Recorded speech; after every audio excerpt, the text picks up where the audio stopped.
नमस्कार, मेरा नाम है सुमित सिंह मेहता। हाजिर हूँ आपके सामने क्लास 12 फिजिक्स से रिलेटेड एक और नया लेक्चर लेके। आज का हमारा है लेक्चर नंबर 49 और आज के इस लेक्चर का हमारा टॉपिक क्या रहने वाला है? हमारा टॉपिक है relation between EMF, internal resistance and terminal potential difference. यानी आज के इस लेक्चर में हम EMF capital E, internal resistance small R और terminal potential difference capital V के बीच एक रिलेशन स्टेबलाइज करने को जा रहे हैं। ईएमएफ क्या होता है, इंटरनल रेजिस्टेंस क्या होता है और टर्मिनल पोटेंशियल डिफरेंस क्या होता है, हमने जो कल लेक्चर था उसमें डिस्कस कर लिया है। आज हम क्या करने वाले हैं, सिर्फ इनके बीच एक रिलेशन स्टेबलाइज करने जा रहे हैं और जो रिलेशन बहुत इंपॉर्टेंट रहने वाला है। यह रिलेशन आपके बोर्ड एग्जाम में पूछा गया है और यहां से न्यूमेरिकल भी आपके वहां पूछा गया है, इसलिए आप समझ ही गए होंगे ये टॉपिक बहुत ज्यादा इंपॉर्टेंट होने वाला है। तो फटाफट क्या करते हैं, शुरू करते हैं। अब हेड डालो क्या, relation between EMF, internal resistance and terminal potential difference. मान लो मेरे पास क्या है, इस तरह से एक सेल है जिस सेल का ईएमएफ ई है और इंटरनल रेजिस्टेंस कितना है भाई, स्मॉल आर है। क्या बोला मैंने? मान लिया हमारे पास क्या है, एक सेल है जिसका ईएमएफ कैपिटल ई है और इसका जो इंटरनल रेजिस्टेंस है वो मेरे पास कितना है, स्मॉल आर है। और मैंने क्या कर रखा है, इस सेल को एक एक्सटर्नल रेजिस्टेंस कैपिटल आर से इस तरह से कनेक्ट कर रखा है। यहां पर जो ये आर है ये मेरे पास क्या है, कुछ एक्सटर्नल रेजिस्टेंस है जो क्या है इस सेल से इस तरह से कनेक्टेड है। अब मैं अज्यूम कर रहा हूं कि इस सेल में या बोलते हैं इस पूरे क्लोज सर्किट में, अभी ये सर्किट कैसा है, क्लोज सर्किट है। अगर मैं यहां पर एक की लगा दूं, ये एक की लगा दी मैंने यहां पर, फिलहाल के लिए ये क्या सर्किट है, ओपन सर्किट है। जैसे ये सर्किट क्या होगा, क्लोज होगा, इसमें क्या करेगी, करंट फ्लो करेगी। यहां बोल सकते हैं इसमें क्या मूव करेगा, चार्ज मूव करेगा। अगर मैं ये बोलूं कि इस पूरे सर्किट में टी टाइम में कितना चार्ज फ्लो कर रहा है, टी टाइम में जो चार्ज फ्लो कर रहा है वो कितना है, क्यू नॉट है। Q naught is a amount of charge flowing in this circuit in time T. तो बताओ भाई इस सर्किट में कितनी करंट फ्लो करेगी? We all know that current I is equal to कितना होता है, क्यू नॉट अपॉन टी के बराबर होता है। तो यहां से charge flowing in this circuit in time T कितना आ जाएगा, आई इंटू टी के बराबर आ जाएगा। So it is some equation number 1। इसे मैंने क्या बोल दिया, इक्वेशन नंबर 1 बोल दिया। अब वो करंट कहां से कहां की ओर फ्लो करेगी, सेल के पॉजिटिव टर्मिनल से नेगेटिव टर्मिनल की ओर इस तरह से क्या कर रही होगी, फ्लो कर रही होगी। And this is current I flowing in this circuit. इतनी बात समझ में आई? नाउ कितना चार्ज फ्लो कर रहा है भाई, क्यू नॉट चार्ज फ्लो कर रहा है। अगर मैं ये बोलूं कि इस क्यू नॉट चार्ज को इस सर्किट में, ध्यान समझना बात को, ये लाइन बहुत इंपॉर्टेंट है कि इस क्यू नॉट चार्ज को इस सर्किट में एक कंप्लीट राउंड के लिए मूव कराने में माना कितना वर्क डन किया गया, W वर्क डन किया गया। मैं यहां पर अजम्पशन ले रहा हूं, मैंने एक चीज डिफाइन करी W क्या है यहां पर, work done by cell to take Q naught charge for one complete round। और जैसे मैंने कंप्लीट राउंड बोला इसका मतलब इंक्लूडिंग सेल, उसके अंदर ब्रैकेट में लिख देंगे क्या, इंक्लूडिंग सेल। यानी सेल सहित इस क्यू नॉट चार्ज को एक राउंड घुमाने के लिए इस सेल ने कितना वर्क किया, W वर्क किया। अब जो मेरे पास सेल है वो कहां कहां वर्क कर रहा होगा, देखो एक तो यहां पर वर्क किया होगा, यानी इस रेजिस्टेंस से जब चार्ज पास किया होगा तब वर्क किया होगा। और दूसरा कहां वर्क किया होगा, जो इस सेल के अंदर क्या है, जो इंटरनल रेजिस्टेंस है, जब उस इंटरनल रेजिस्टेंस में क्या किया होगा, हमारा चार्ज मूव किया होगा, तब उसने कुछ वर्क किया होगा। इसका मतलब this work done can be written as, this work done W can be written as W external plus कितना आ जाएगा, W इंटरनल। ऐसा लिख सकता हूं मैं इसको, यानी this work done can be divided into two work done, that is W external plus W internal. Say it is some equation number 2। इसे मैंने क्या बोल दिया, इक्वेशन नंबर 2 बोल दिया। W एक्सटर्नल क्या है यहां पर, this is work done in moving charge through this register. इस रजिस्टर से चार्ज को पास कराने में जितना वर्क किया जाएगा वो किसके बराबर होगा, W एक्सटर्नल के बराबर होगा। और सेल के अंदर चार्ज को मूव कराने में जितना वर्क किया जाएगा वो किसके बराबर होगा, W इंटरनल के बराबर होगा। अब हमारा नेक्स्ट एम क्या है, पहले W एक्सटर्नल निकालना, फिर W इंटरनल को फाइंड करना। तो सबसे पहले क्या करेंगे, calculation for W external, calculation for W external. किस तरह से हम क्या करेंगे, W एक्सटर्नल को फाइंड करेंगे। देखो बड़ा ही सिंपल है, W एक्सटर्नल इक्वल टू क्या हो जाएगा बताओ, W external will be equal to current या sorry will be equal to कितना आ जाएगा, Q not into potential difference across R। क्या आ जाएगा, पोटेंशियल डिफरेंस अक्रॉस R, ठीक, कैपिटल R बनाना इस तरह से। ये हमने कहां से लिखा, from the definition of potential difference, since we know that potential difference V equal to क्या होता है, potential difference V is equal to होता है क्या, W अपॉन Q नॉट होता है। तो यहां से मेरे पास W इक्वल टू कितना आ गया, V इंटू क्यू नॉट आ गया, ठीक है। और वही मैंने यहां पर लिखा है, W एक्सटर्नल यानी work done in external circuit will be equal to कितना आ जाएगा, क्यू नॉट यानी amount of charge multiply by इस रेजिस्टेंस के टर्मिनल के बीच कितना पोटेंशियल डिफरेंस है। और मैं यहां पर मान के चल रहा हूं ये पोटेंशियल डिफरेंस कितना है भाई, V है। Here V is potential difference across this resistance R and it is also a terminal potential difference। और यही V भी क्या है, ये V क्या है, इसके टर्मिनल का पोटेंशियल डिफरेंस भी है और ये टर्मिनल पोटेंशियल डिफरेंस भी, यानी दोनों की तरह क्या हो रहा है, एक साथ ये ट्रीट किया जा सकता है, ठीक, क्योंकि इसके जो टर्मिनल है ये और ये, यही किसके टर्मिनल है, इस सेल के भी टर्मिनल है। तो this V is potential difference across this resistance as well as terminal potential difference, और we can say potential difference across the terminal of cell. इतनी बात क्लियर है आपको। अगर इतनी बात क्लियर है, आपको क्या करना है, यहां पर ये वैल्यू पुट करनी है, कर दो पुट। तो यहां से मेरे पास W एक्सटर्नल इक्वल टू कितना आ जाएगा बताओ, W एक्सटर्नल इक्वल टू आएगा कितना, Q not into V, potential difference across R कितना है भाई, V के बराबर है, ठीक है। अब मैं इक्वेशन 1 से Q को जो कर सकता हूं, IT लिख सकता हूं। तो यहां से मेरे पास W एक्सटर्नल इक्वल टू कितना आ गया, ये IT इंटू कितना आ गया, V आ गया। सेड सम इक्वेशन नंबर कितना बोल दिया, इसको मैंने 3 बोल दिया, ठीक है। नाउ फिर क्या करूंगा, कैलकुलेशन फॉर W इंटरनल लिखो, कैलकुलेशन फॉर W इंटरनल कैसे डिफाइन करूंगा, देखो अगेन, देखो पूरे सर्किट में चार्ज क्या रहेगा, सेम रहेगा, बिकॉज चार्ज इज कंजर्व, कहीं से चार्ज लीक नहीं हो रहा है। जितना चार्ज इस रेजिस्टेंस से पास कर रहा है उतना ही चार्ज सेल के अंदर भी क्या कर रहा होगा, पास कर रहा होगा। इसका मतलब यहां से W इंटरनल इक्वल टू कितना आ जाएगा, देखो Q not into potential difference across this small r, ठीक है। इसमें क्या आ जाएगा यहां पर, potential difference across small r। अब बताओ भाई स्मॉल r के अक्रॉस कितना पोटेंशियल डिफरेंस होगा। From Ohm's law we know that potential difference equal to क्या होता है, V is equal to I into R के बराबर होता है।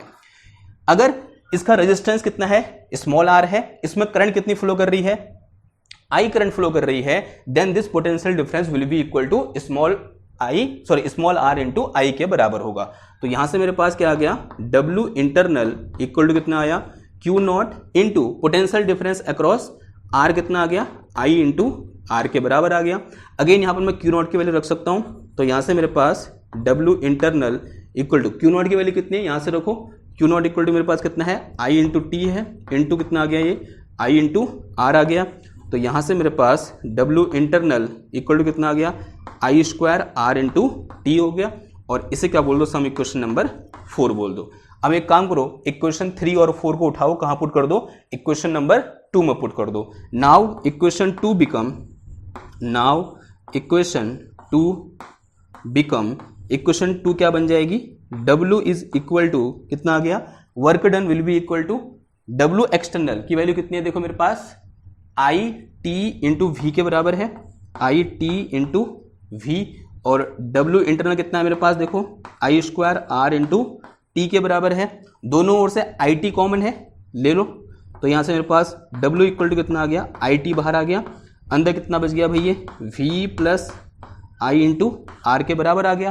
ये जो IT है इसकी वैल्यू कितनी है, Q नॉट के बराबर है, और W इक्वल टू कितना आ गया यहाँ पर, Q not into V plus I into R आ गया। एक काम करो, इस Q नॉट को नीचे ले आओ, देखो मेरे पास क्या निकल के आएगा, Q नॉट को नीचे ले आया मैं, कितना आ गया ये, W upon Q naught, this is equal to कितना आ गया, V प्लस का I R आ गया।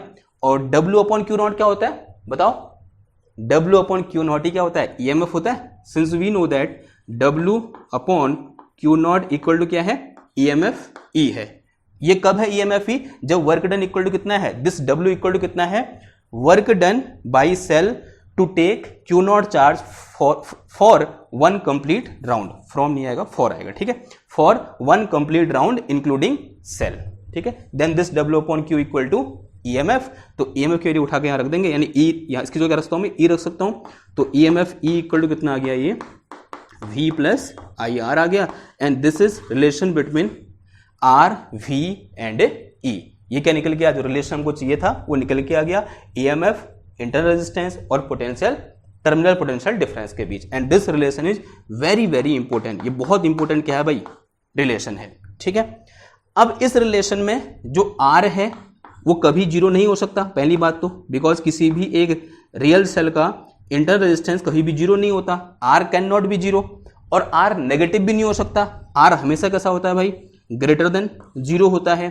तो इसका मतलब क्या हुआ कि अगर मैं V और E के बीच रिलेशन निकालना चाहूं तो हमेशा जो E होगा वो V से क्या होगा भाई, बड़ा होगा, यानी किसी भी रियल सेल का जो EMF होता है वो टर्मिनल पोटेंशियल डिफरेंस से क्या होता है, ज्यादा होता है, जो मुझे इस इक्वेशन साफ साफ देखने को मिल रहा है।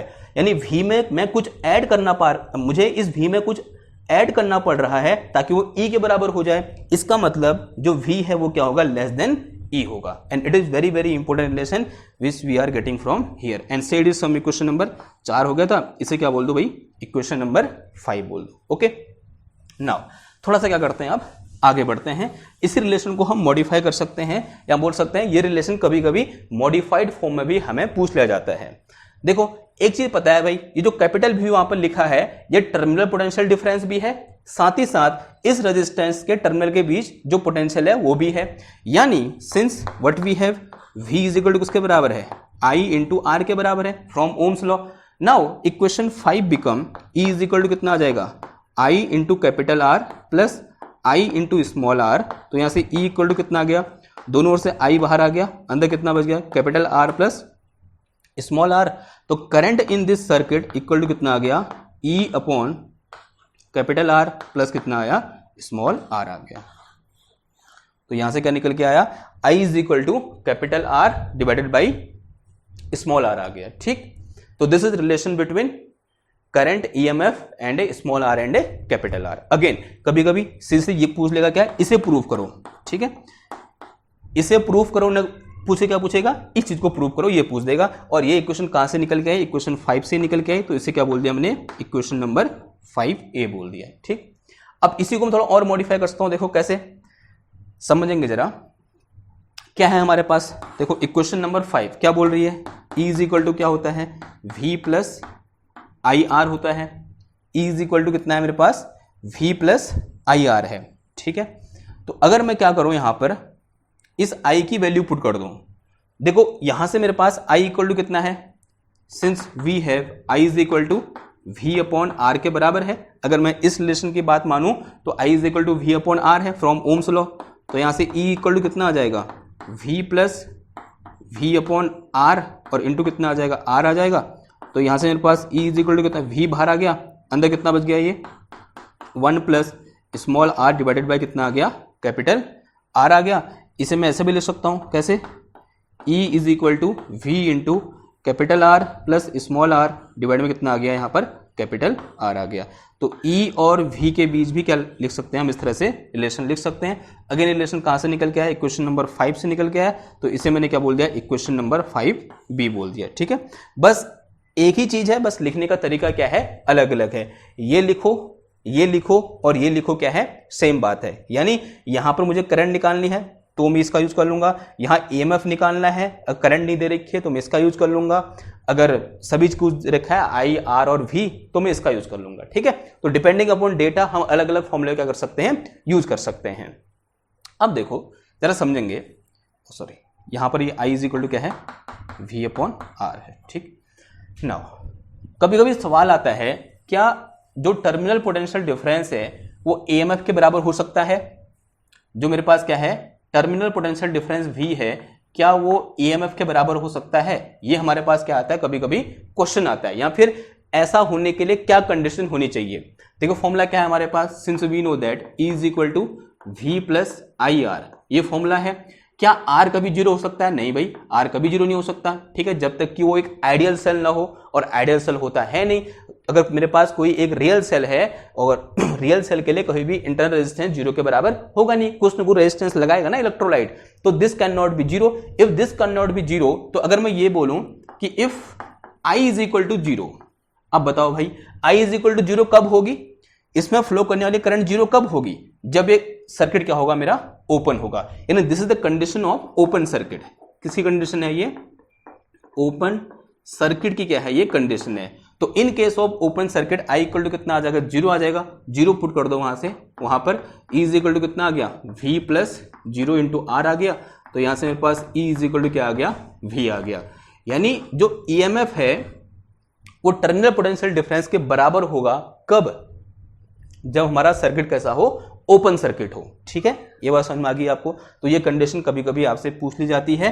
तो ओपन कंडीशन के लिए कंडीशन क्या हो जाएगी भाई, ये हो जाएगी, सॉरी ओपन सर्किट के लिए कंडीशन क्या हो जाएगी भाई, ये हो जाएगी, और यहां पर ईएमएफ किसके बराबर होगा, टर्मिनल पोटेंशियल डिफरेंस के बराबर होगा। ओके, ये तो कब हो रहा है, इसमें जो चार्ज है वो सेल से बाहर की ओर जा रहा है, यानी सेल क्या हो रहा है, यहां पर डिस्चार्ज हो रहा है।